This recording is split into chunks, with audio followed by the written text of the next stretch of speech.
This event is brought to you by Haymarket Books. Now, more than ever, it is critical to support independent publishers, independent bookstores, and independent voices. There are 3 ways you can do this today. First, by buying books from Haymarket at haymarketbooks.org. Second, by joining the Haymarket Books Book Club. And third, if you're in a position to make a donation, no matter how small, you can donate directly to Haymarket via Venmo. The following event will be recorded and shared afterwards on the Haymarket Books YouTube channel. Please subscribe to the channel, like this video now, and share it with as many people as possible. If you like this event, be sure to catch these upcoming events in Haymarket's livestream series.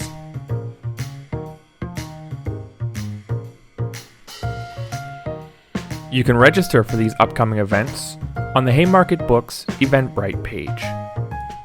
Before we begin, a few housekeeping items. We are moderating the chat, but we cannot guarantee that everyone will observe our community guidelines. People who violate these guidelines will have their comments deleted as quickly as we are able. This event will have live closed captions. Instructions for accessing the captions will be posted in the chat. We should have time for Q&A, so please post your questions in the YouTube chat window, and we'll get to those later in the program. Thanks for joining us today. Our event will begin shortly.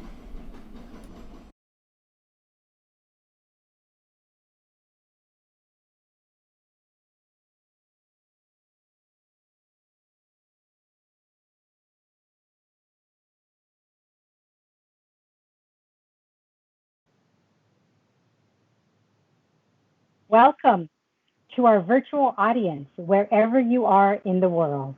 I'm Diane Fujino, a professor of Asian American Studies at the University of California, Santa Barbara.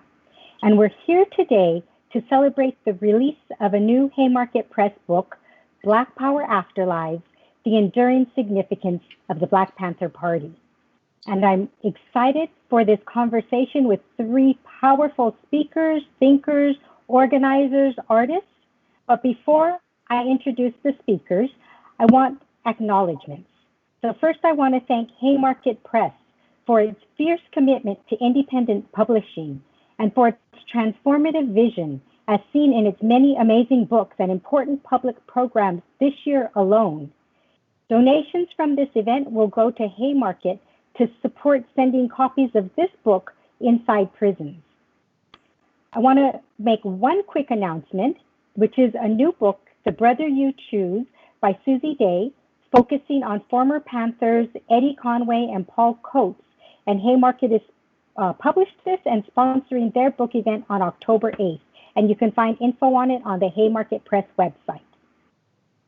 So in this tumultuous year, with police killings of George Floyd, Breonna Taylor, and so many others, and with the coronavirus pandemic making horrendous the already existing structural inequities, it seems now more than ever that we need to bear in mind lessons from the Black Panther Party. The Panthers are most famous for point number 7 of their 10-point platform, right? We want an end to immediate police brutality and the murder of Black people. Their free breakfast program to address food insecurity continues to be a model to this day. There's so much more to learn from the Panthers' efforts to resist fascism, to develop autonomous community organizations, and to challenge state power. And there are also noteworthy problems, as with any organization, and those too we can learn from. So with respect to this book, right, Black Power Afterlives, the influence of the Panthers continue on.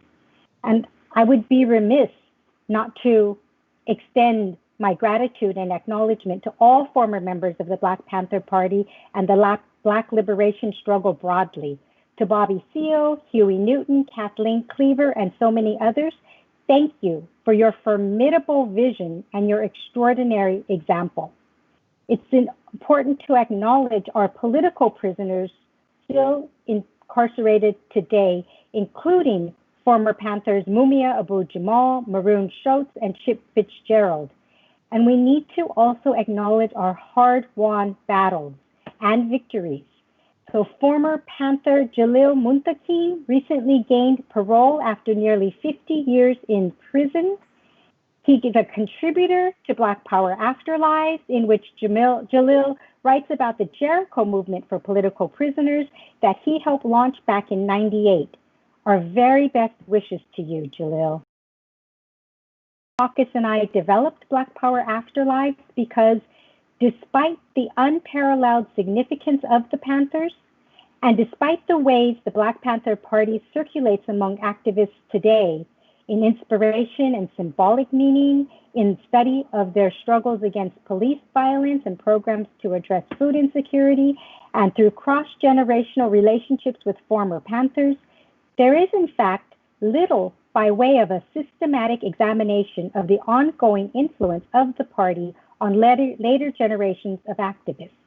So in this book, we seek to explore the afterlife of the Panthers through the circuits, social networks, ideas, practices, and ongoing movements arising from the Black Panther Party.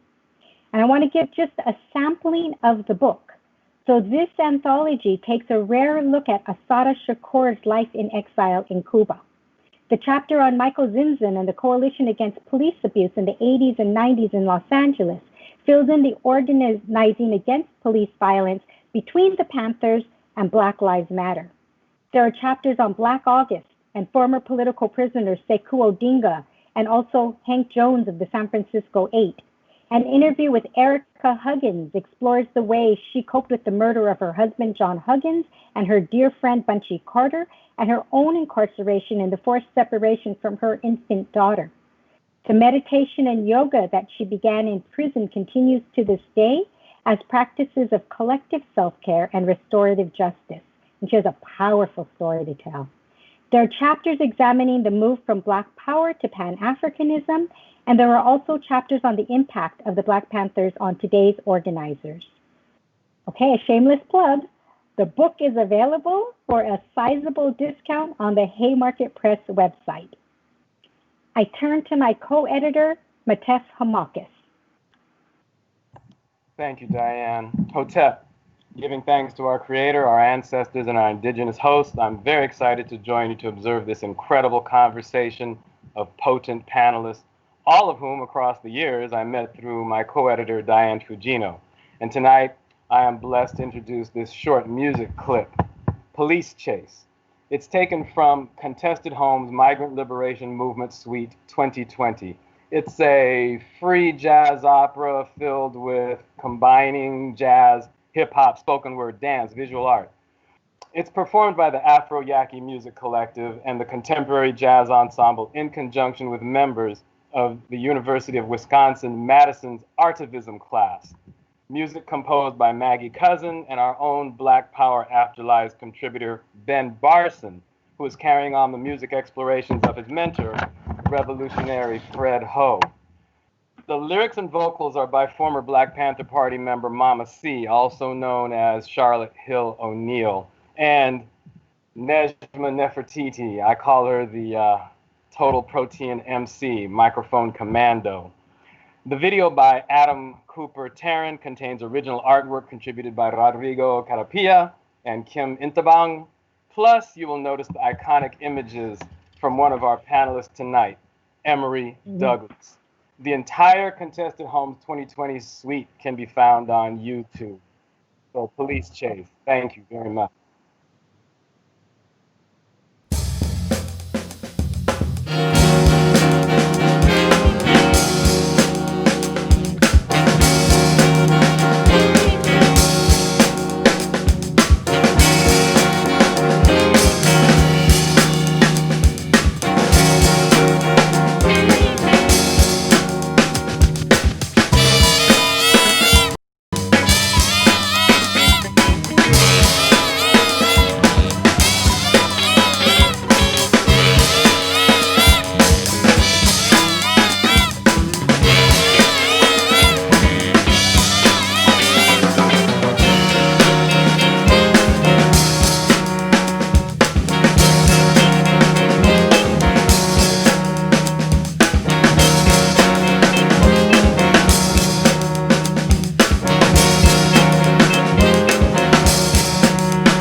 my piece stunning.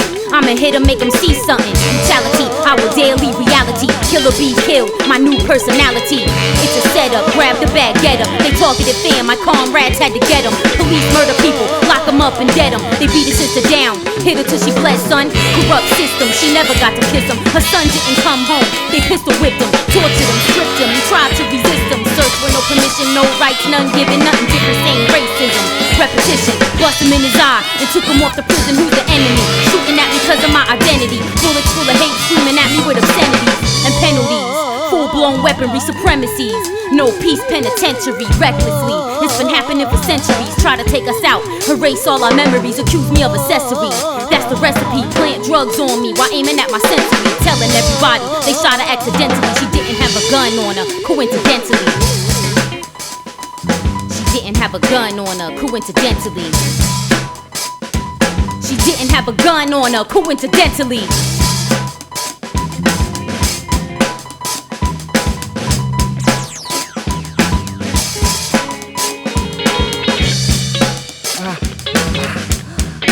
I hear those sirens. I hear those sirens. Makes my heart beat too fast. My heart beat too fast, y'all. It's beating for freedom. Makes me wanna scream.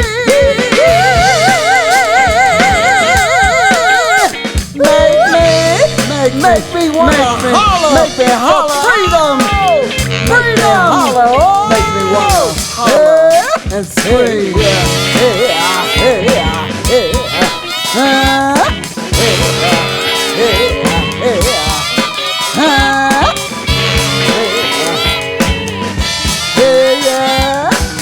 Freedom, y'all.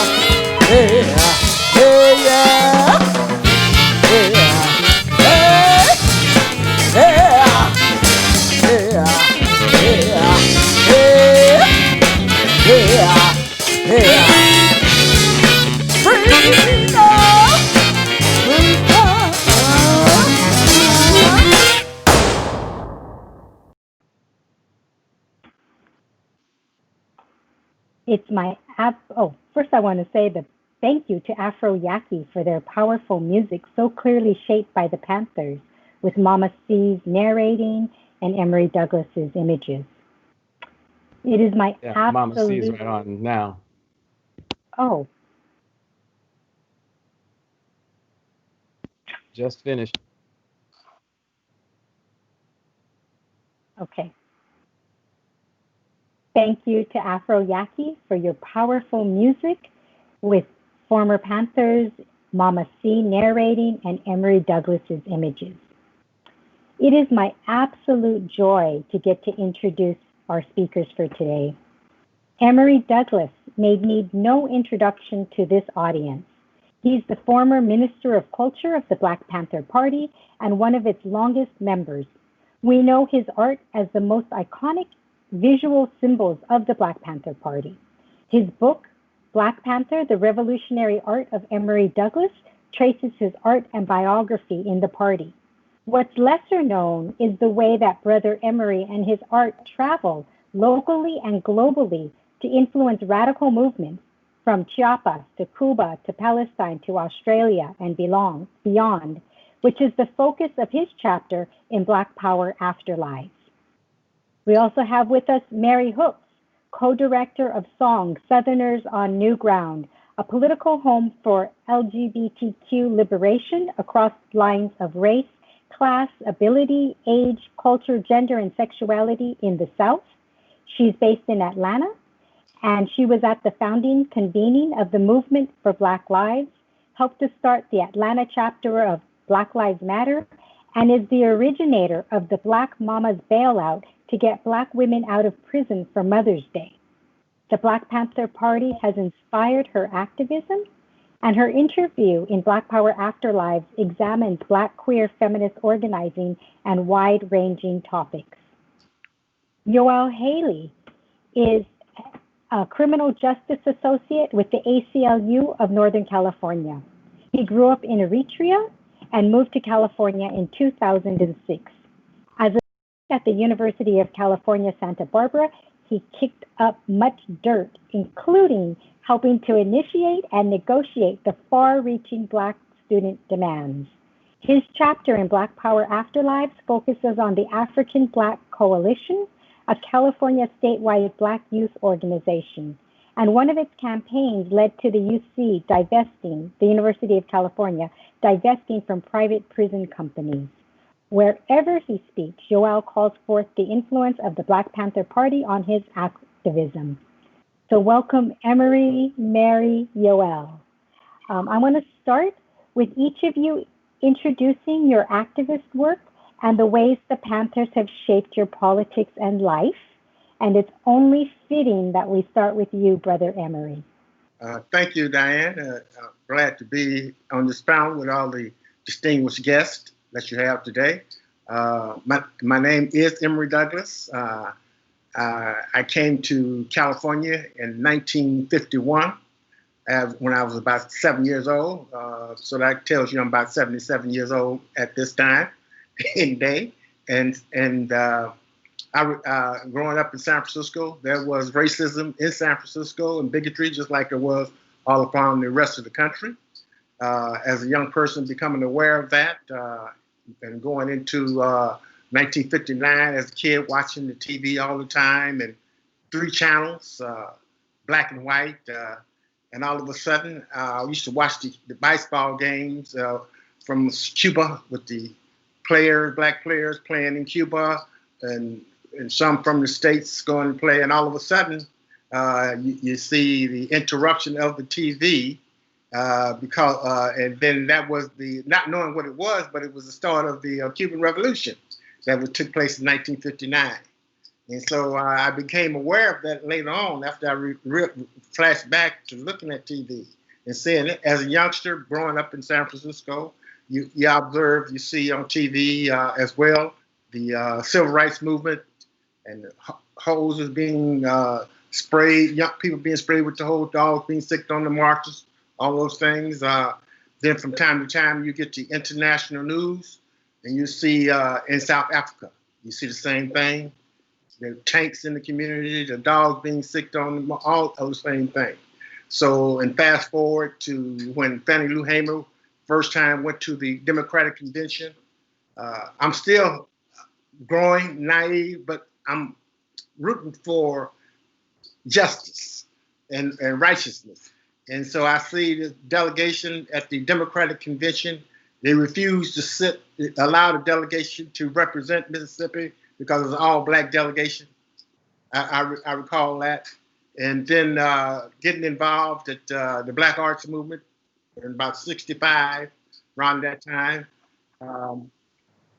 And from there, fast forward, going to City College, taking up art, getting involved in starting the first Black Student Union with other folks who were involved, and that was an issue at that time because this was the beginning of the Black conscious movement in the country on a massive scale.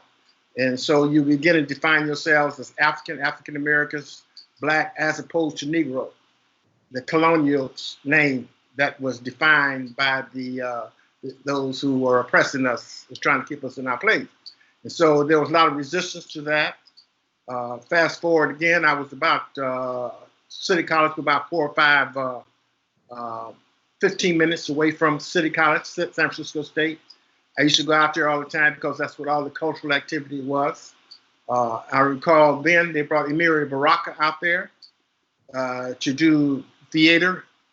And then I got involved with him doing simple props and plays for his different plays during that time, community theater. And it just so happens that I knew Hank Jones, as you mentioned. We knew we'd go way back because in that period now, in the 60s, it was this high levels of frustration as it is today. The police murders always being justified. So you had young blacks who were trying to figure out what we could do to deal with those issues. And I was a part of a group with Hank Jones during that time. And so Hank Jones, they knew of my skills as an artist in the Black Arts Movement. So they were planning an event And they wanted, and Hank, I must have told him that I could do art. So he contacted me, asked me would I come to the event to do the poster. And this event was to bring Malcolm X's widow to the Bay Area to honor her. And I went to that meeting. And when I went to the meeting, they said some brothers were coming over who might do security. And they'll let them know when they come over to the next meeting. And when they came over, that was Huey Newton and Bobby Seale. And they agreed to do the security. It was after that that I asked them how I could join the organization. They had business cards, and they gave me their business cards.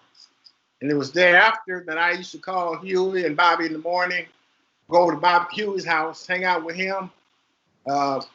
He'd take me around in the community, introduce me to folks, and we go by Bobby's house. That's late January of 1967. That was my beginning, my involvement with the Black Panther Party. Fast forward, April, it was when they did the first newspaper, and it was a tabloid-sized paper. It was about a young man named Denzel Dow who had been murdered in Richmond, California by the police. And they were introduced to the family by another brother who knew them, who thought that the Panthers would be able to help. And so the first player, our newspaper, what we call it, was a legal-sized sheet of paper, did on a typewriter with a type ball, markers as the headline. And so when I seen Bobby and them doing, I told him I could help them improve it. Went, got my materials, came back to the location where we were at. They said, you've been committed, you've been hanging around, but we finished with this one. But we have this we want you to work, help us start the paper. And it says, it'll be about telling our story from our perspective. It'll be like a double-edged sword. It can praise you on the one hand and criticize you on the other. And they say, we want you to be revolutionary artists, and eventually you become the minister of culture. So they had a whole vision in relationship to the paper. And they said we want to have a lot of photos and artwork in the paper. And we want to have large headlines as possible. For those seniors who couldn't probably read the small type, they could read the headlines. And those brothers and sisters and those who weren't going to read the long drawn out articles could get the gist of what was going on by looking at the photograph and the artwork. So that became the foundation of my involvement as a relationship to the production of the newspaper. And the first one I worked on was that first tabloid, which was the second edition. And that was the one where we went to Sacramento to observe the legislation in relationship to them trying to change the local gun ordinance, because here you had black men patrolling the community, understanding the law and articulating the law when arrest was being taken place that the police couldn't deal with. So they wanted to change the local gun ordinance. Now, a lot of people don't know, when we went to Sacramento's meeting before that in Oakland, that morning, where it was explaining why Huey was not going and Bobby was going to lead the delegation. It was also because they felt that it would be a colossal event, meaning that there might be a lot of coverage, and the organization is still in its infant stages, that it might need people there to assist, to talk with the press and what have you. So that's why Huey stayed behind and Bobby led the delegation. It was also explained that we were not going there for any kind of gunplay or any of that. We was going there specifically for that. And there were men and women that you don't see was a part of that delegation. Denzel Dow, the brother who they helped, family in North Richmond, their family, some of their sisters and brothers were part of that delegation. Then Bobby Seale's wife, Artie Seale, was a part of the delegation. And so we all went as a caravan and went to Sacramento. When we got to the state capitol, we had to go because they were legal. And the press just so happened that the governor, Ronald Reagan, who became the president of the United States, was on the lawn about 10 feet away having a press conference. Press seen us and left him and came over to where we were. And it was explained that we weren't to say anything. And Bobby Seale was to read executive mandate number one that we had at that time, which it was talking about the concentration camps that were being built to put black people in at that time.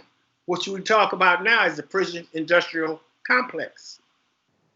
Thereafter, we went into the Capitol and we were invited in, welcome, because it was legal. The press was following, all of that. And so that was my first colossal event. But before that, we used to do a lot of patrols around in the community, organizing up until the time that I got involved with the paper. As the paper began to pick up, as new people began to come into the organization, it was said that we want you to focus on dealing with the paper, other political materials, all those things that came in to make sure that they got done, because that was our lifeline to the community. At the height of the paper, it was 400,000 readership, over 100,000, 400,000 readership, over 100,000 distribution. Mm-hmm. We had distributions all over the world. It was because of our paper we were invited to Cuba in 1967. Huey Newton wanted me to go, but Bobby lobbied against my going because they said, well, Huey, we ain't got nobody to work on the newspaper. Mm-hmm. It was the early phase of the party. Mm-hmm. So unfortunately, I didn't get to go on that trip to Cuba, but it was okay. George Murray, then the Minister of Education, went to Cuba.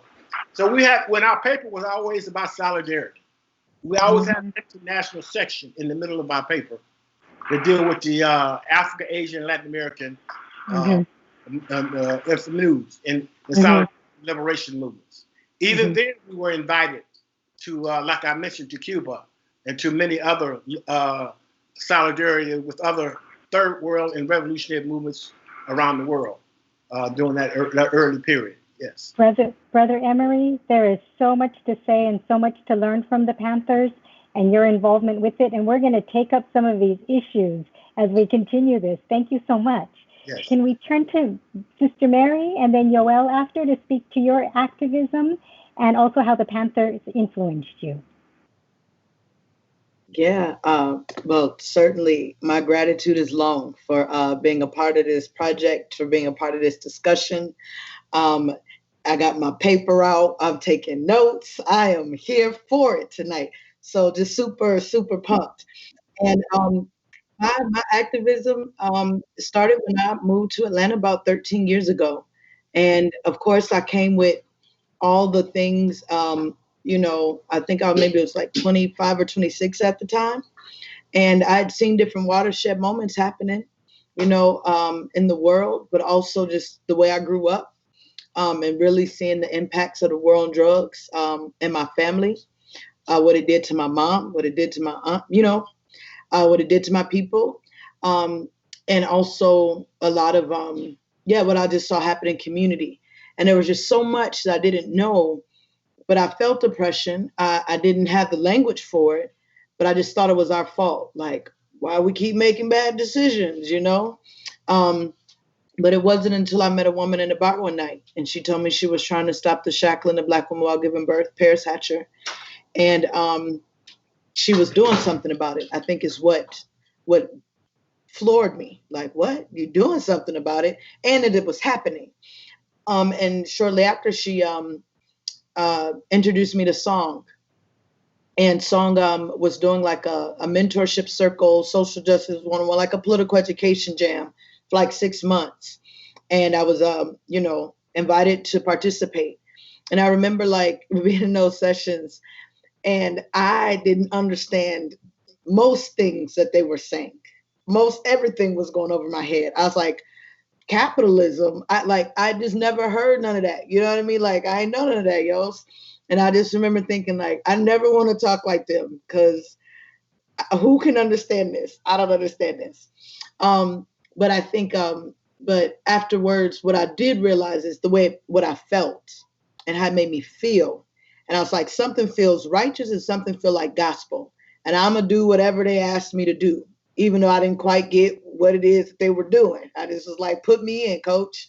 And eventually, and I joined the membership and I was given an assignment eventually to go over to Alabama and find LGBTQ people and what were the conditions? How were people loving? What were people willing to fight for? What did people care about? And did that for a while, and then began to take up different roles inside of the org as we were building out our chapter formation. And Kai Lumumba Barrow was brought into staff. Kai was based in Durham at the time. And the few of us who had come on to staff, they had they would call us the young stallions or the raw stallions, because we were young in terms of our political development, but we had a lot of heart. We were willing to try anything. We were like, yo, we going for broke, And Kai and Suzanne Farr, who was one of the founders of Song, but both came in to really whip us into shape and to pour into us. And I remember I would spend weekends like going up to Durham, spending time with Kai, and she'd be like creating art and music is playing. And she would be like, go grab such and such book on the second shelf and read it. And she would have me like asking me like, interrogating my politics. Why do you believe what you believe? Why does this make sense to other Black people? Why do you think that? And she just, I feel like the way in which she trained me up and the stories she would tell. I remember we were driving back from Sanford, Florida. We were supporting some work that the Southern Movement Alliance did in response to the verdict that had come down around the Trayvon Martin case. And we were on duty to go and case out the place and, do some of the level groundwork. And I remember on the way back, she would very specifically, we got it. And we had many conversations, many. And some of them, I remember at the time too, some of them are recorded. And then there would be times where she's like, okay, we got to start recording right now. This can't be all recorded. But, she knew a lot of what she was sharing, her stories, her experience was critical to be documented. And I still have it. It's kind of like one day we'll do something with it. But anyway, she would share a lot around what her experience, because her people were Panthers in Chicago, understand, right? And what it meant as a young person. She was like, I did my first protest in second grade or something like that, But she really was influenced by the work of the Panthers in Chicago.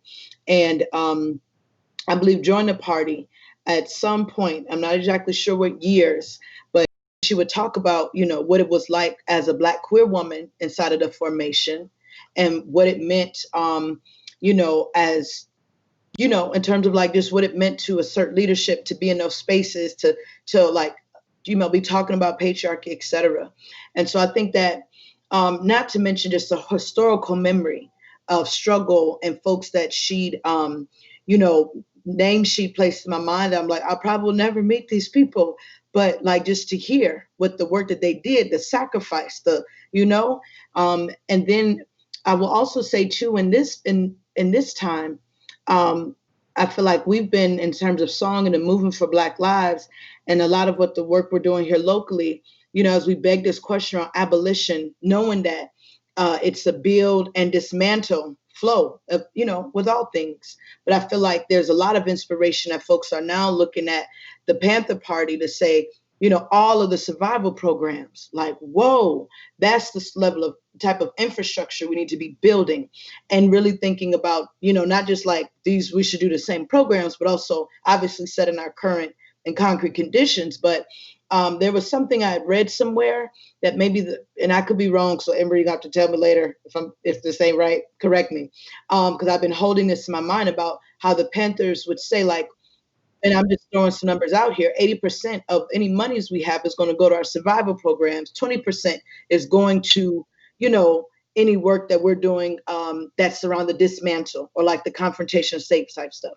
And I'm paraphrasing, but the sentiment of it is essentially that the resources that were being used was majority, whatever the word, was it being invested in the build part. And that part right there, and as I'm clocking movement, that's something I'm grappling with. Like we've spent, in time I've been in, we've been like taking on the state, confronting it, changing, trying to move abolitionist reforms and things of that nature. And I'm like, but something is shifting in the air.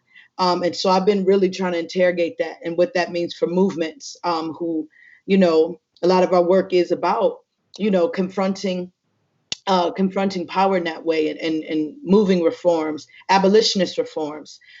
And and I'll just speak briefly because I know I've said a lot, but in terms of just some of the work that we're doing, so folks like, what the hell are you doing?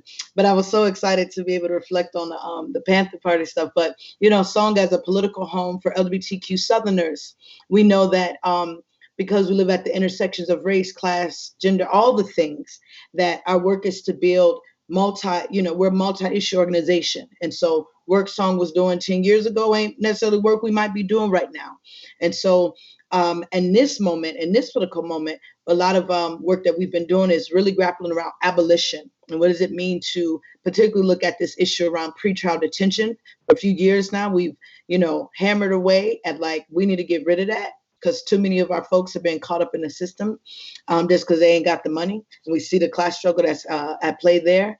But then we also, COVID also just kind of shifted a lot for us as well, right? And not to mention this recent uprising. And just I feel like we just continue to fine tune where there are opportunities to poke holes and, take chunks out of the system. And so there are different parts of our chapters who are moving mutual aid work. We have a mutual aid program here, and embedding political education in it. Deeply inspired by the newspaper, we write love letters every time we go feed. That's doing downloading political writing, and love letters to Black people is what we do. It's called love letters.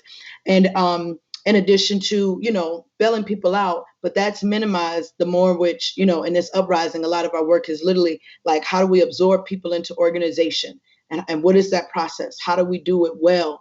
And really, doing the training and development necessary for folk to stay in for the long term. And then, all the work that's happening inside of M4BL. Song has been a part of that work for some time now. And the Breathe Act, yesterday was Breathe Act Day. So there's much national coordination inside of Fall into Freedom, which is a 7-week organizing program. About 400 or so organizers across the country are engaged. And I think I had said on our prep call the other day that Baba Sekou Odinga is part of the Fall into Freedom.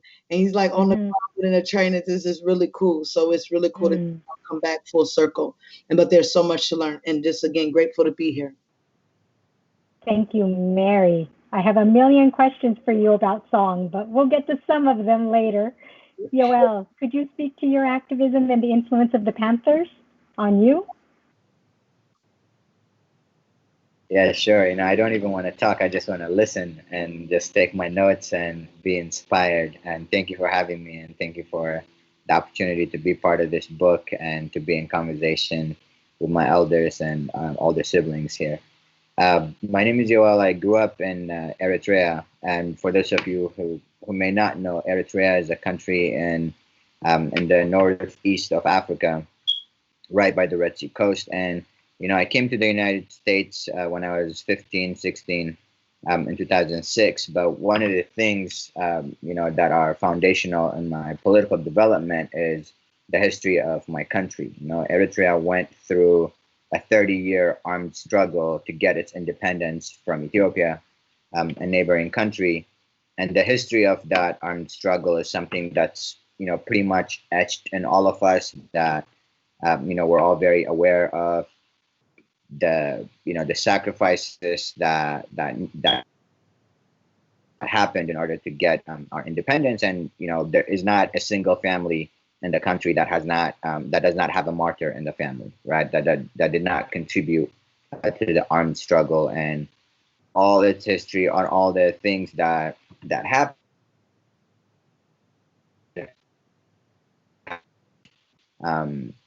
Is very well linked to our, historical memory and political memory. And that's something we just grew up, not just in the history books, but as you're growing up, you see it because, your uncle is a martyr, or your friend's father is like a former freedom fighter. It's all around you, right? It's not something you can duck out and not feel. It's literally in the air, right? And, that's the kind of environment that we grew up in. And then, in 98, Eritrea again went to war with Ethiopia, over border issues. And we went to war for 3 years. And, this was at a time when I was like first grade, second grade, third grade.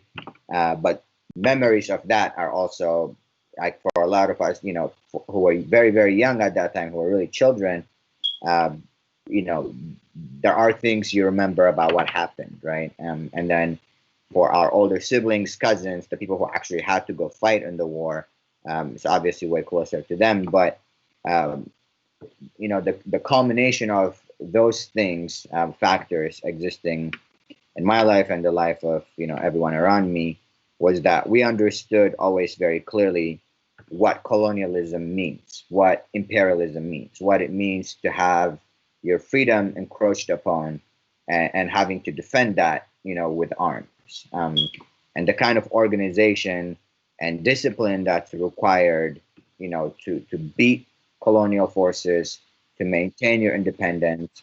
All of those things were not really theoretical exercises. They were as real as they came.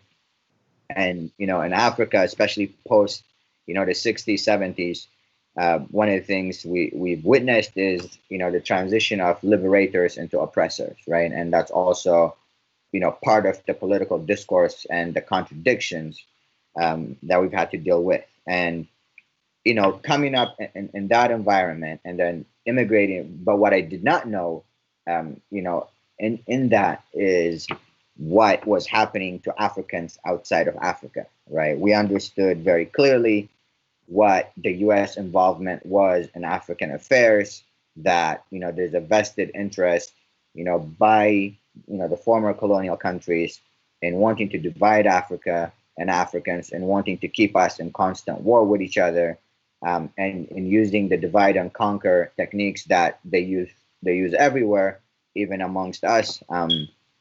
And we've seen our neighbors, our other countries, be tools of imperialism and capitalism. But what I had no sense of was what the condition of African people in America was. And one of the things that, in some ways it really shocked me, right? Because I just simply did not know. And then the second piece was the depth of it was actually very shocking, right? So when I came to the States, a couple years after I came to the States, I went to college in 3 years or so. And I was really fortunate and blessed to really be mentored and guided and taught at the feet of giants, people who were very active in the 60s, people who were members of the party or movements that preceded the party, scholars, people who worked in security for Cesar Chavez, and all these different folks that I know you never really expected to find in a little college town in the middle of California, actually ended up being what happened. And I felt I feel always very blessed and fortunate that that's where I got to really learn what the condition of African people, what the condition of Black people in this country is. And I had this visceral shock that one, we just did not know this is something that was happening, period, right? When you think America and you're in Africa or any part of the world, you're thinking this is the land of, like, you think money grows on trees, right? And that there's really not much stuff that's going on. Everybody's living a good life, all this stuff. And you come here, and I started to experience and study what it meant to be an African person in this country. And in a lot of ways, it was enraging to find out that, as Africans, right, Africans were kidnapped from the continent, came to this country, were enslaved, and then that relationship of slave versus master actually never ended. That its variations changed over time, but fundamentally the relationship that exists between Black people and this country is that of the subject and the subjugated. That if you look at who is the poorest people in this country, if you go to the prisons, who are the prisons filled with? Who have the highest mortality rates? Who have all the social indicators of human beings? What is required for a human being to function in a healthy society? We are absolutely at the bottom of every single human metric and indicator. And learning, seeing that and learning that and studying that in a lot of ways kind of catapulted me into the movement spaces that I ended up going into. At the time that I went to college, there was kind of a robust, student movement, because that was, in a lot of ways, for a lot of us, the beginning of the privatization of education, where, essentially, if you were poor and you can't get financial aid, there's no way for you to go to school, right? It was also around the time when I started to see, the execution of Troy Davis happened by the state of Georgia, an innocent Black man on death row. Soon after the murder of, Trayvon Martin happened. Right around that was when the hunger strikes were happening in California prisons, starting in Pelican Bay, by the brothers who were locked up in the SHU.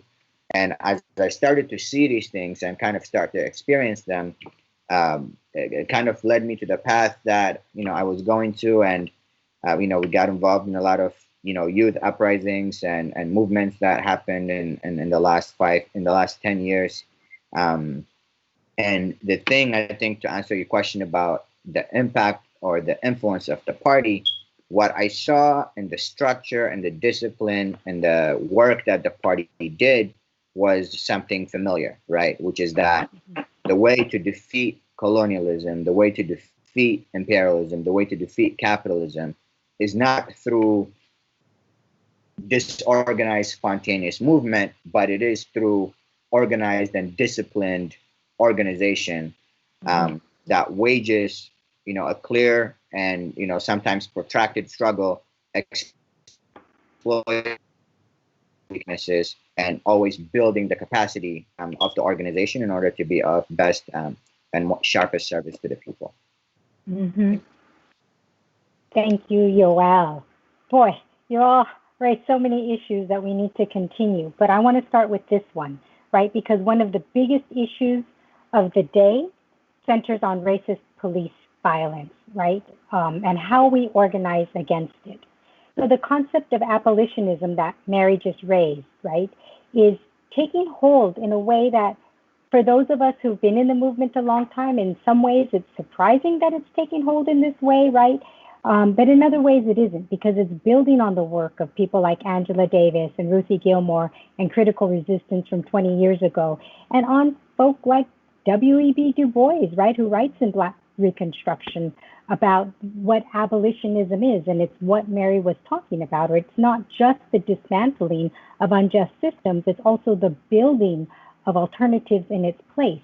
And yet, just like in Black Reconstruction, this completely amazing period, right, in the 1860s, what was being built, there's always so much repression against this. So I have a number of questions here, but I think I'll start with you, Mary, with if you could speak a little bit more, because I know SONG embraces and sees itself as an abolitionist organization, or at least working within the abolitionist genealogy. So if you could speak a bit more about the meanings of abolition and how this fits within this longer trajectory of Black radical organizing. Yes, yeah. So, for, Spirit one time said to me, as we were like grappling with this, and one thing I feel like is very true, is that the abolition of oppressive systems has always been the freedom dreams of kidnapped Africans in this country. Whether it's the abolition of chattel slavery, the abolition of Jim Crow, the abolition of redlining, pick one, like that has always been the demand, and given the way in which we've seen this, the system shapeshift, that in this context of our circumstance, we're talking about the abolition of the, specifically to the abolition of the prison industrial complex, but all of the U.S. empire must crumble, in my opinion. And so when we talk about the abolition of the prison industrial complex, what we're saying is that, and just want to shout out to Miriam Kaba, Kai Lumumba Brown, and so many folk from Critical Resistance who have, like helped us get our little abolitionist lives together and continue to like challenge us in many ways. But what we're saying is that we're going to have to figure out different ways to address harm. Real talk. We're going to have to figure out and build other ways of being in relationship to each other, but also how we grapple with harm when it happens in terms of intercommunal violence and inside of our communities, because we know that if the only option we have, if that is the only option we have in terms of calling the police or people getting arrested, going to jail and prisons that don't correct, that make things worse, not to mention they've been around so long and they haven't prevented nor stopped any of these, the violence and harm that has happened, right? So they literally don't work. Again, if redemption and transformation is the goal. And obviously, we know that this country and all the corporations and those who profit off of our suffering, that's not their main goal anyway, right? And so we believe that it is our responsibility to craft out a different way in terms of how we deal with harm in this world and in this country, but also part of our work is, on the dismantle tip, is that we know that many of these systems, there are some folks who like, yo, I'm not going to organize around that. I don't want to have to do with it. We'll just do our thing over here. But the reality of it is that many of our people are caught up in the system with the boot on their neck, and we cannot not engage, right? And so to me, I'm like, we're figuring out what is that balance of engaging the state, actually going hard to win some stuff for our people that takes some of that pressure off. But in addition to really thinking about what are the values that we need to root new systems and new ways of being, like what are those values that we have to, continue to nourish. And we're deeply inspired by work of so many who are building alternatives, who are saying, actually, let's think about how pods work. Let's think about different ways and who should be responding when harm happens, right? And this conversation around defund.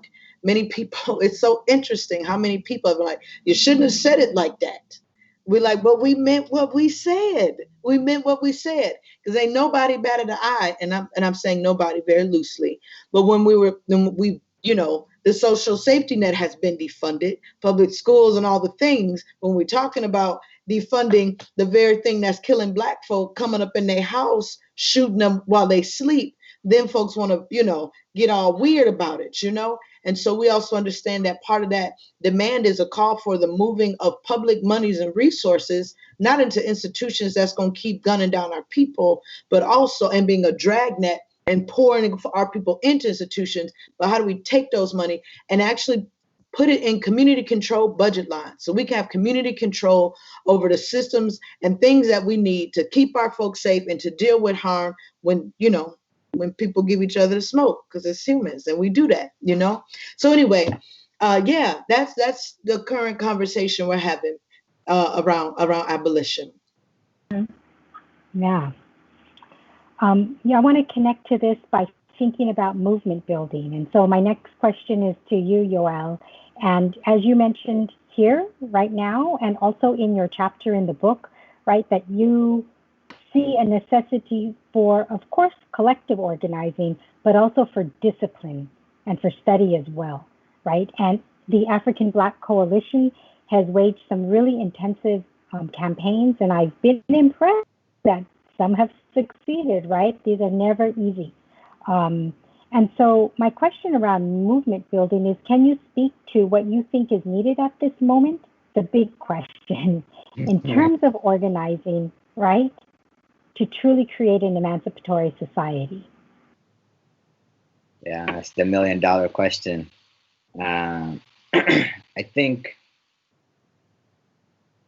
it's a really good question, because it is something all the movements I've been a part of or I'm in a relationship with are grappling with, in terms of figuring out, what's working about the way we're doing things and what's not working. What are our internal weaknesses, and, what are the weaknesses that the enemy is able to exploit and divide us and spread us out.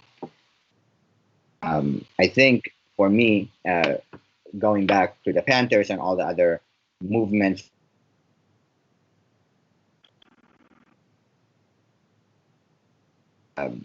oppressive forces, whether it be dictatorships or beating out colonial governments all over Africa, Cuba, everywhere. The best examples that I have seen where we have won, we, the collective we, are when there is an organization that has and clear paths to victory, that is willing to use whatever means necessary, as Malcolm says, right? That we are wedded to the outcome of our people's freedom, not to any particular strategy or tactic. This was a huge, this is a huge point of, it was a huge point of, debate between Malcolm and Martin and the Panthers. And I see it manifesting today's too, and today's movements too. But I think fundamentally, I believe that we need to build mass organizations, right? I think all the prior successful movements that have won, what they managed to do is build mass-based organizations that center, the masses of our people who are most impacted by the issues we're talking about, right?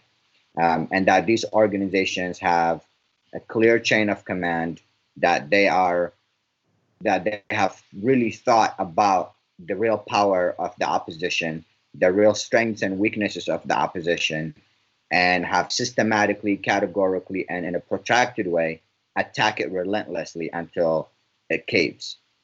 I think what I do see is that we have, for some reason, we have significant resistance to organization. We have significant resistance to having a chain of command. We have significant resistance to working out our issues internally, right? And part of it is the social media culture, right? When we disagree, all of a sudden the way to go squash that is on my Twitter and my Facebook. And I'm not even talking to you directly whom I disagree with. I'm out there talking about this disagreement, and people know who I'm talking about, right? But for some reason, that's where we decided is the best place to deal with our disagreements. And the problem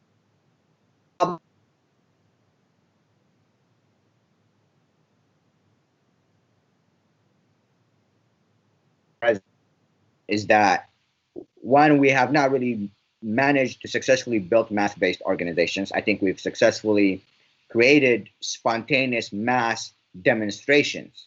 That's different from mass organizations, right? We can, Breonna Taylor gets murdered, George Floyd gets murdered. We call for a protest.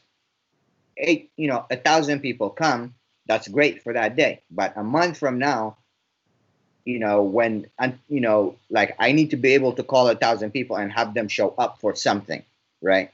But if we're only reacting when one of us gets murdered, and that's the only way we can get 1,000 people on the streets, we don't have a mass organization, and we're just mobilizing. And Kwame Ture always talks about mobilization does not take power away from power, right? It creates reforms, but it doesn't carry revolutions.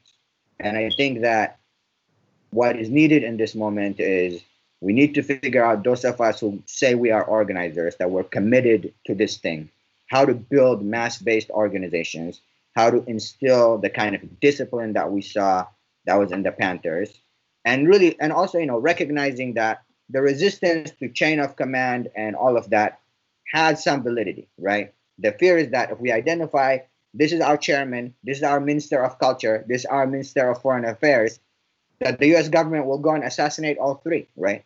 And that's true. But that is the enemy's task. Your enemy's job is to always weaken you, assassinate you, destroy you, disrupt you, like what they set out to do with the Panthers. And our job is to do the same thing to the enemy, right? But I think that in some ways we run away from that responsibility and then say, but this is the weaknesses with the organization, and that's why we don't want to do it this way. I think partially because we fear having to be responsible for doing to the enemy what the enemy does to us. Yo. That's a read, honey. That is a read. I completely agree. Yes, indeed. Yes, indeed. Also, you got to understand too is that when you people become inspired, like for yourself, Mary, is not understanding, but being inspired in what you were saying, not really understanding the language. Well, that's what you have in the Black Panther Party. Yeah, young people That was a youth movement. But you had people who came from all walks of life. Some from the first cadre was young people from the street. They understood, you and them understood organizing them, even though they were into illegitimate capitalism and what have you, but they were confronted and brutalized on a daily basis because of that. So they knew firsthand and understood, and that's why they wanted to join. You had others who had the intellectual insight and long-term visions, what have you. You see, but you had to bring all that together. That was the process. That was the process, and that's what you have to how to deal with that internally in order to grow and to have harm. So we had political education classes. We had critiquing and evaluating our relationship to each other. All those things took place in order for us to have survived for the time that we did. You know, even with the external forces coming down on us, we still had to have an understanding of cohesion, what our principles and ideals were about, and unity ideals. Even in maybe different parts of the country where you had chapters and branches, maybe had to respond differently based on the collective connection to the neighborhood and to the community and what sources they had to deal with, you see. But it was still, we had to have a basic structure that grew and evolved out of conditions and situations that exist. So we're talking about the real world in relationship to a real practice, you know. And then you had those in the party who weren't readers, who learned through observation and participation, you see. So you had to understand that. You had to understand those who came in the party, some as the party evolved, were older folks who came. Didn't want to take orders from young people. So how you deal with those issues to move forward? You have to be able to put them in position. You have to see what they can do, those kinds of things. You also have the problem of gender issues. So you have to deal with those. You have to have a predisposition. It may not resolve it, but you put it in position where you can make sure that there can be some constructive criticism and there can be held accountable for their actions, those kinds of things. So that was the foundation of the growth of the Black Panther Party in order to move forward. And written to you, Yoel, we also had a lot of information on the struggles in Eritrea. We did have a lot of in the papers doing it in solidarity with the liberation movements of that time, as for sure, yes. And another thing also, talk about Panthers were the first organization to show solidarity with the gay liberation movement. There's a part that Huey Newton wrote in 1971, right? And one and papers that showed our solidarity. Yeah. I know that was amazing at that time. Yes. To be doing that. Yes. And so let's keep all these on the table. You know, actually, I don't know, Mary, if you want to chime in right now or if you want me to move to another question. I felt like you were going to pop out of your skin. You know, I just think it, you know, but some of the diagnosis, Yoel, that you were speaking to a few years ago, some would begin framing it as and talking about as plagues. Like, what are the plagues we were seeing, you know, happening and stirring in movement? You know, a lot of it around cynicism, the infighting,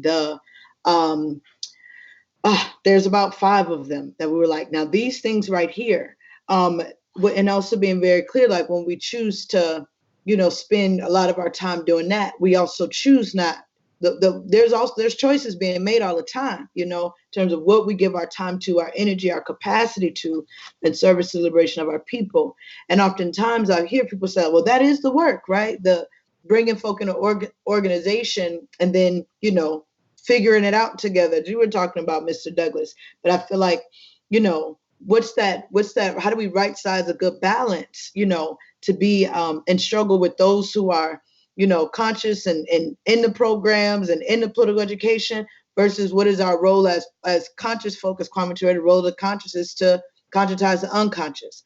And so I'll organize and bringing folk in, et cetera, et cetera. And so I just feel like inside of movement right now, that's something that, you know, I don't think that I can I don't think there's an organization, no, whatever, but there's many that I'm in relationship with who are experiencing some of these, some of the plagues. And it's helpful to hear like, yo, been like that before, you know what I mean? Because we know that these things aren't new to this particular iteration of movement. But I think that I'm certainly curious about the ways in which folks thought about accountability, the way folks saw and exercise and practice accountability with one another. What happened? When did folks get put out? You know what I mean? Like, I'm curious about some of those things. I feel like those are some things that we struggle around. Yeah, well, we in the youth movement, and it was on-the-job training. It wasn't like we had 50 years of experience. Yes. It's like we learned this on the job as we evolved along. But you have to understand the manipulation aspect of things that's coming at you, external forces, and those things is also a dynamic that you have to be mindful of. Knowing something that's happening at a certain time, but not knowing what it was. You see what I'm saying? Those things were taking place as well. Yeah. So it's the psychological warfare as well that you're dealing with. But you have to, that's where your internal enlightenment and information and education can be the foundation of trying to be as consistent as you can moving forward, And you got those who can go so far. You have to understand that too. But at the same time, there are those who may not intentionally, but doing agent provocateur kind of actions. You got to see all those things as well. And you have to be able to deal with them in the context of organization and structure. Yeah. Yeah. Yeah. I have a question from the audience that fits in right here, and I'm thinking perhaps one of you could answer this, and whoever wants to, because then I want to ask a question about fascism next. So from Steve Lee, what is the relationship of leadership in an organization and the democracy in the organization necessary to develop the members to get the best ideas? What's the relationship between leadership and sort of democracy? Well, leadership has to be mindful of the everybody in rank and file in the organization. Everybody that's why that's called, democratic central in the context of coming together. And that's why when you have a constructive evaluation, criticism, self-criticism, in place and accepting it, the way you're painful or you like it or you dislike it. If it's true, you got to accept it and try to correct it, those kinds of, I think that's, that's the only way you can deal with that. And still, you have to understand we're in a post-revolutionary kind of, a pre-revolutionary kind of thing. We have transcended.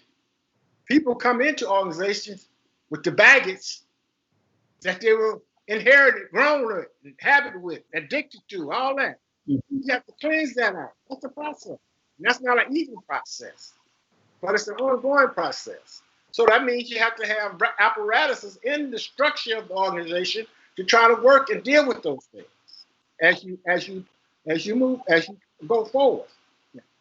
Yes. I want to ask a question about fascism, right? No, I think not surprising, the context for my question around, right, in this moment, it's becoming increasingly clear. I think it's becoming increasingly clear. Matef always says, I want people to understand what's happening. And I said, be careful what you wish for, because come November, we may not have to be, everyone may get so clearly what we're talking about, this rising fascism that's happening, right? And this rise in explicit white supremacy. So the Panthers again have lessons for us, right, Emory? I mean, they organized the United Front Against Fascism conference in '69. 5,000 people came to Oakland, and out of that emerged the National Committee to Combat Fascism, which took place in many cities across the nation. And so, this could be to Emory, but this could be for Yoel and Mary too, about what do we need to be? One, we can think about what can we learn from the Panthers about fighting fascism, but the other question is, What do we need to be doing right now to be organizing against fascism and this rise of white supremacy? You have to deal with it in the context of now. You can be inspired with and be inspired by what historically took place, but you have to be able to begin to deal with it in the context of now. Even because when you even talk about fascism, some people got it 50 years, thinking about 50 years ago. But this is a whole other concept of what this is modern day system that you're looking at today. Yeah. In any time that you have institutes talking about exceptionalism, from one president to the next, that's kind of that's signals right there. That's what's going on. I mean, when you got just don't care, when you got homeless on top of homeless, the so-called middle class becoming homeless, all this stuff is happening. The prison industrial complex, you know what I mean? Immigration, you know what I mean? All these issues, and the abuse of power, all that is just that's what this is fascism existing right now, right this minute, as we sit here. It's just that because we live in a so-called country that maybe gives the illusion that everything is all right. But when you go into the interior, you see the real world. Yeah. So we need a mechanism in relationship to how we can communicate this visually in language so people they understand it, they feel it, they know it, but it's how do we deal with it, as you say? What we're gonna come up and deal with? People have it. They may not call it that, they call it something. It's a feeling, it's a deep norm. But how do you deal with it? And it's not no one answer. It's gonna be many. Yeah. I was thinking about this earlier, and I just went to the dictionary to see what the definition of fascism is, and it says here that it's a political philosophy, movement, or regime that exalts nation and often race above the individual, and that stands for a centralized autocratic government headed by a dictatorial leader, severe economic and social regimentation, and forcible suppression of opposition. Right. So if we take a look at this, definition of fascism, this is a country, and the reason why I'm making this point is to make it clear that America is not fascist because Trump is president. That America is a fascist country through and through from its inception. That this is a country that was established by stealing land that belonged to a different number of nations, and that was established on the stolen labor of kidnapped Africans, right? Because it felt that this should be a land of white people, often race above any individual, right? That it is a centralized and autocratic government because the policies of this country, as it relates to the rest of the world, have not changed in any significant way under any president, right? That the foreign policy of this country towards Africa, Latin America, Asia has always remained functionally the same, which is to ensure the supremacy of this one nation, right? Established on stolen land by stolen labor. And so, I say that to say, and George Jackson makes this point a lot of times when talking about like participation and the electoral politics, is that this is a fascist country, not because there's a Republican president or a Democrat president, but because its actual infrastructure, its actual foundation was created on fascist basis, on the supremacy of capital and white people, right? And to the question that Baba Emory raised, the solution is what Sister Mary said earlier, which is when we're talking about abolition, we're not just talking about the prisons and the criminal legal system, because you can't really abolish that system without abolishing capitalism. And if you abolish capitalism, this entire empire as it currently exists will no longer be. Yeah. So maybe the issue is, how do we take power without taking power? How do we change the system without getting inclusion in the system? How do we begin to shift? I mean, that's the practice that has to be, and you can only do that by theory and practice. Practice and theory, correcting, whatever that vision. And if there are those who have that, can inspire by what they do, then others will be inspired by it and maybe carry it on. So it's also, that takes on the fact of people may agree to disagree in a movement, but they will do some of the same things that they see that are being achieved and successfully, or have the possibility, you see. I mean, there were many people who didn't agree with what we were doing, but they seen in the spirit of those programs that they began to implement them themselves. Mm-hmm. You see. And yes.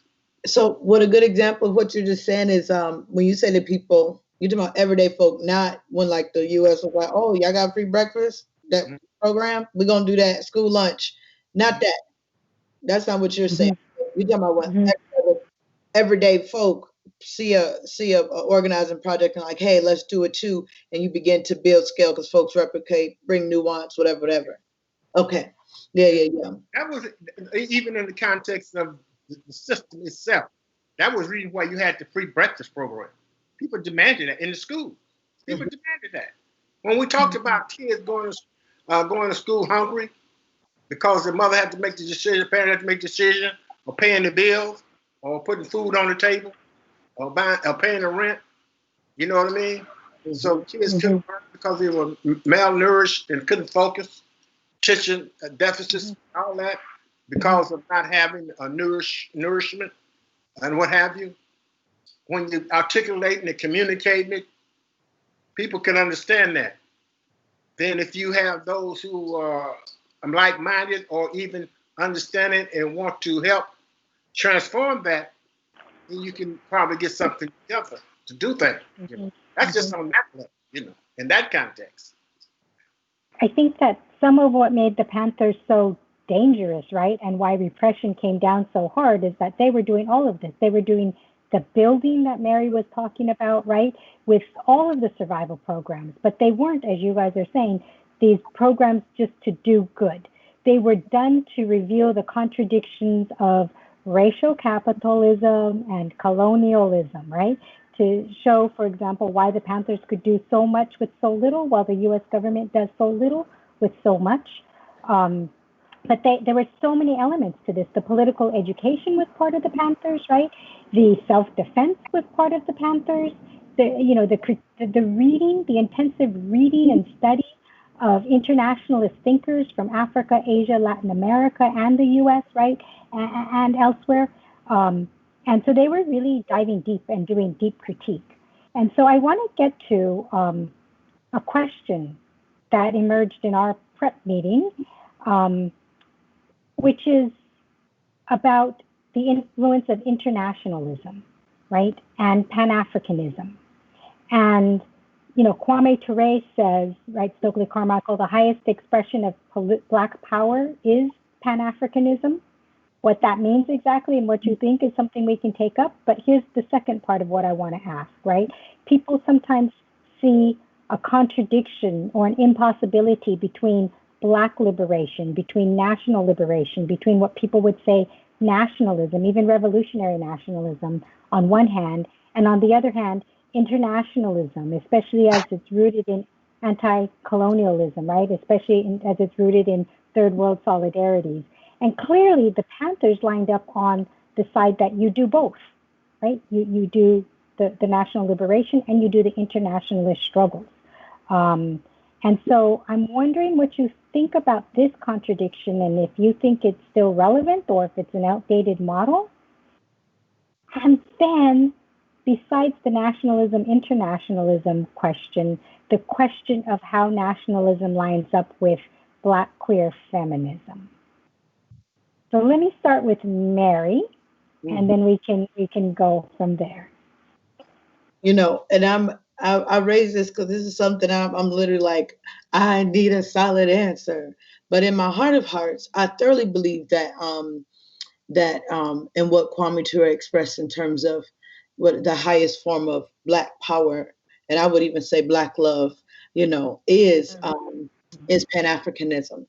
And I think that one, because I feel like, you know, if we understand that genocide is not just the killing of bodies, but memory, and we know that the nature of our circumstance and our struggle here in the U.S. certainly is deeply rooted in, goes back to, like we can map it to the continent, that we also that feels like part of it, has to be a part of our equation of getting free, right? We can't be calling for and demanding a thing here that's going to reap suffering of our brothers and sisters and siblings and comrades across, you know, the globe. And so I feel like that's a responsibility, particularly being inside of the belly of the beast.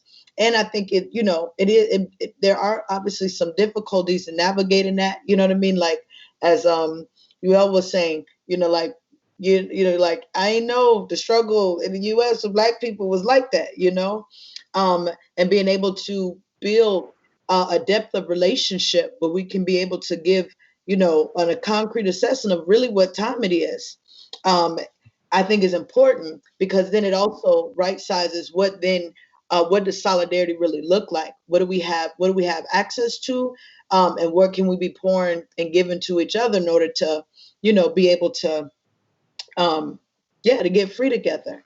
But I think where I get when it comes to this question around nationalism, and I would love for any one of you who have some insight on this, but this is what I'm grappling with. Does Black queer feminisms, and I understand it and see it as an ideology, understand that is nationalism part of the is that a viable? I'm like, am I in contradiction? Am I, is that not, could I not want that as a Black queer feminist? I'm not quite sure, but I'm like, I'm a Black woman in America. I'm gonna want whatever the hell I want. And I can hold the contradiction, but I certainly believe that I believe in the beloved community, right? And that vision of creating a different value system in the way in which all oppressed and exploited people can be in right relationship to each other. I deeply believe that. And I also believe beloved community is a means to Black people experiencing a level of um, of liberation in terms of an understanding, seeing ourselves as a nation, and I also land based as part of that, Right. and how we understand territory, not just, you know, not like the borders in which, you know, these weirdos think about it, but like how do we understand territory? And I feel like that has to be a part of the equation. I feel like we deserve to be able to explore, and we need the space to govern ourselves. We need the space to want to figure it out, who we be with each other. And those are the things that I'm curious about, what other folks that comes to mind for other people. And I know. Thank you. Yes, you know, I am not doing a great job on time check, but we have about 6 minutes left. So I want to go to Yoel in about a couple of minutes and then end with Brother Emory. And maybe at the very end, we can hold up those books that we're reading and we'll just close out like that. So it's 5:24. We have 6 minutes. Gotcha. Yoel? Yeah, no, and those are absolutely great points. One of the things I've come to learn, and something I didn't know before coming to the United States, and having been ingrained in the Black liberation movements here, one of the conclusions I've kind of arrived at is that so long as the U.S. empire exists as it currently does, there's going to be no peace or no justice to any African anywhere in the world. You can be an African in the continent, you can be an African here, you can be an African in Brazil or in Cuba or anywhere else in the world.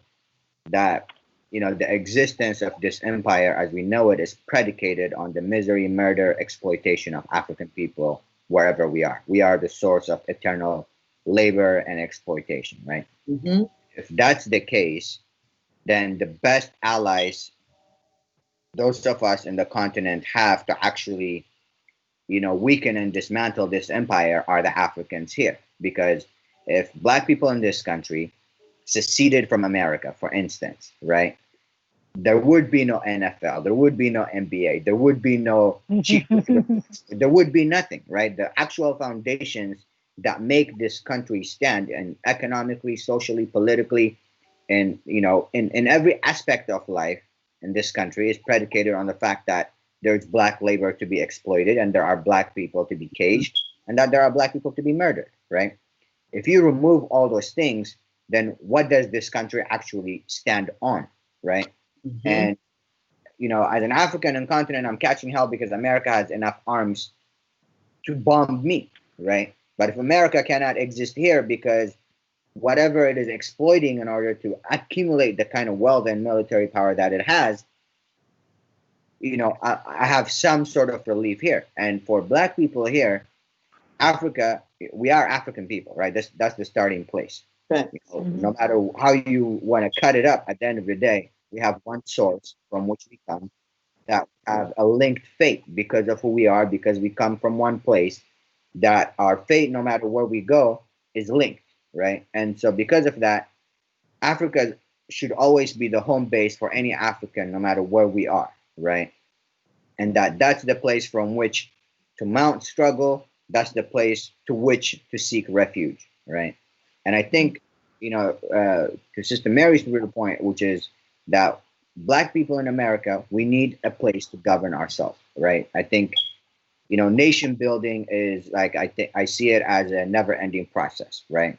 All the nations we are in our own countries, the continent and other places, they're not, they are governed by black people and they, by Africans in Africa and all this stuff. But all the problems that you see here reflected at the communal level are also there, right? But the point is that is an internal development process. I think that, our internal contradictions, we have to deal with them and we have to correct for them internally, away from the enemy's constant intervention, the enemy's constant using of our divisions, our internal inequalities, inconsistencies, contradictions as a way to actually break us apart, right? But that internally, like, what we were talking about with criticism and self-criticism, there shouldn't be any mercy spared, I think, internally amongst us in our quest to be different types of human beings than we are now. Power, Yoel, powerful. Thank you. Emory, you have the closing word, but it's 2 minutes. You're on mute. I think you're on mute. I think I'd like to say we have to continue to educate, to liberate, to inform and enlighten, and particularly the young people. It's the youth who is going to make this shift, this change. And the youth are aware and are conscious, even though we may not think the young babies are. And we can take a simple example, is that they talk about Black Lives Matter. Not only that, the words, the language, that's like all power to the people was. It's transcended just the word and the organization. It's the whole mantra for liberation. And at the same time, when they all young people who playing sports and playing that, and you got these babies taking knees, that's a very powerful statement. When they took their Kaepernick knees, people don't look at that. They look at that as something else. But that was a powerful young people. Little 5, 6, 7, 8 years old. That means they're being enlightened and informed. So we have to nourish that. Yeah. Thank you. Thank you. Thank you. Emory Douglas, Mary Hooks, Yoel Haile. The reason that this could be such a compelling and thoughtful and insightful and analytic conversation is because you guys are serious about love for Black people and about Black liberation. You are organizing, not just mobilizing, right? You're thinking about movement building, and you're studying and analyzing conditions and figuring out how we move forward. These are not easy questions, but I thank you so much. And I think it's fitting to end with putting up the books that we are reading and showing them. This one. Ooh, this one. This is a goodie.